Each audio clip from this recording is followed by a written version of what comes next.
Жогорку соттун Конституциялык палатасы Жогорку кеңештин депутаттарын кайра шайлоо белгисиз мөөнөткө токтотулганы жөнүндөгү мыйзам Конституцияга каршы келбейт деп эсептейт. Мындай чечим Конституциялык палатанын бүгүнкү 2 декабрдагы отурумунда кабыл алынды. Чечимди палатанын төрагасы Карыбек Дүйшеев угузду. Конституционная палата Верховного суда решила: первое. Признать Конституционный закон Кыргызской Республики о приостановлении действия некоторых норм Конституционного закона Кыргызской Республики о выборах президента Кыргызской Республики и депутатов Жогорку кеңеши Кыргызской Республики, не противоречащим части 2 статьи 2, пунктам 1-3 части статьи 3, части 3 статьи 5, части 1 статьи 16, частям 1-3 статьи 20, пунктам 1-2 части 1, статье 52, части 1-2 статьи 70, части 4 статьи 71, части 5 статьи 80 Конституции Кыргызской Республики. Второе. Решение окончательное и обжалованию не подлежит. Вступает в силу с момента провозглашения. Жогорку соттун чечимин четке кагуу жөнүндө арыз менен Конституциялык палатага кайрылган Сооронкулова парламенттик кайра шайлоо күнүн белгисиз мөөнөткө калтырган мыйзам Конституциянын бир нече нормасына каршы келерин айтты.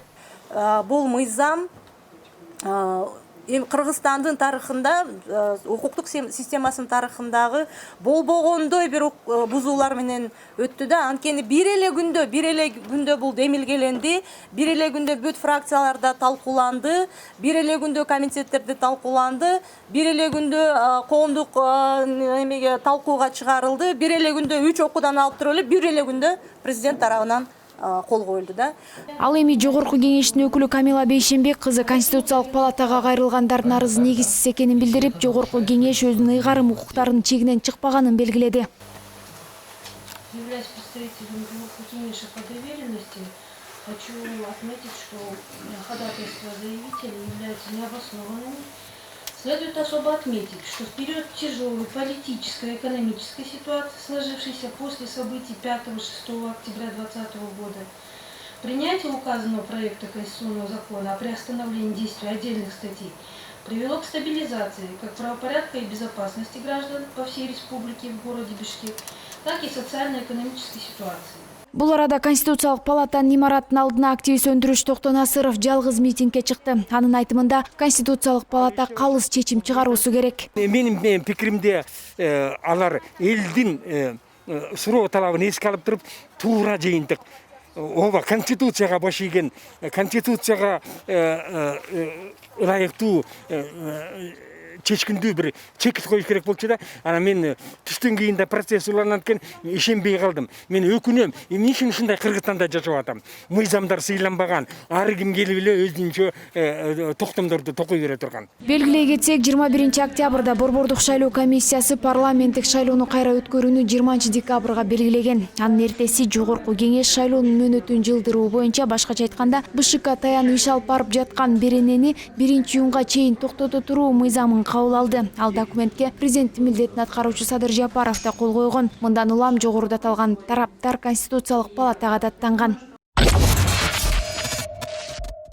Коронавируска каршы республикалык ыкчам штабтын бүгүнкү 2 декабрдагы маалыматына караганда, кечээден бери бул илдеттен 2 киши каза болду. Көз жумган бейтаптардын бири Бишкек шаарынын, бири Ош облусунун тургундары болчу. Буга чейин акыркы жарым айда күнүнө 4төн кем эмес адам өлүмү катталып жаткан. Жалпысынан өлкөдө коронавирустан көз жумгандар 1277 адамга жетти. Соңку бир күн ичинде вирус дагы 335 адамдан табылды. Алардын эң көбү Чүй облусунда жана Бишкек шаарында катталды. Ошентип оору жуккандардын жалпы саны 73513 кишиге жетти. Бүгүнкү күндө 478 адам айыгып чыкты. Азыр ооруканада 2651 адам жатат, дагы 3600 бейтап үйдөн дарыланууда.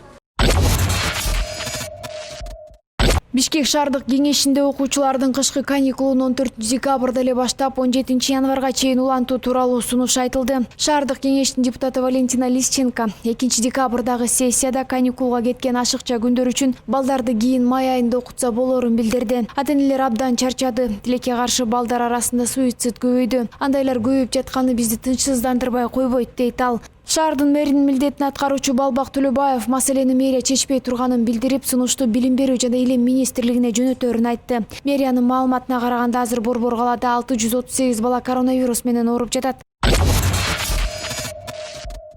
Кытай өкмөтү Кыргыз-Кытай чек арасынан оор жүк ташуучу автомашиналарды өткөрүү тартибин 3-декабрдан тартып өзгөртөт. Бул тууралуу 1-декабрда премьер-министрдин милдетин аткаруучу Артем Новиковдун Кытай элчиси Ду Девень менен жолугушуусунда айтылды. Өкмөттүн маалыматына караганда Кытай тарап Эркечтам жана Тору карт өткөрмө бекеттеринин иш убактысын азыркы 8 сааттан 12 саатка чейин узартууга, жумуш күндөрүнөн тышкары дем алыш күндөрү да иштөөгө макул болду. Мындай шартта чек арадан 1 сутка ичинде 30 автоунаа өтө алары мүмкүн экендиги айтылды. Кытай тарап Эркечтам бекетинин ишин жандантуу максатында ал жерге 2 кампа куруларын, ал эми Тору карт аркылуу өтүү мүмкүнчүлүгү аба ырайынын шарттарына жараша болорун жана чектөө биринчи кезекте коронавируска каршы чаралардан улам киргизилерин билдирди. Бүгүн 2-декабрда Бишкектин 1-май райондук сотунда кой таш окуясы боюнча Атамбаев сотко келген жок. Маалыматка ылайык Атамбаев саламаттыгы начарлаганын айтып, сотко келбей турганын билдирген. Ошондой эле анын сот отурумун 1 жумага жылдырууну өтүнгөн арызы судьяга берилди. Арызга медициналык маалымат тиркелген. Ал кагазда Атамбаевдин башы айланып, ооруп, жөтөлү алсырап жана бели да ооруп жатканы жазылган. Кийинки отурум 9-декабрь саат 14:00 жылдырылды. Эске салсак, Кримтөөлү Азиз Батукаевдин 2013-жылы түрмөдөн мыйзамсыз бошотулушу боюнча иштин алкагында Атамбаевди кармоо операциясы 2019-жылдын август айында Кой таш айылындагы үйүндө болгон. Анда УКМКнын офицери каза болуп, 175 адам жараат алган. Бул иш боюнча 19 киши айыпталып, алардын 14 иши сотко өткөн. Азыр күбөлөр суралууда.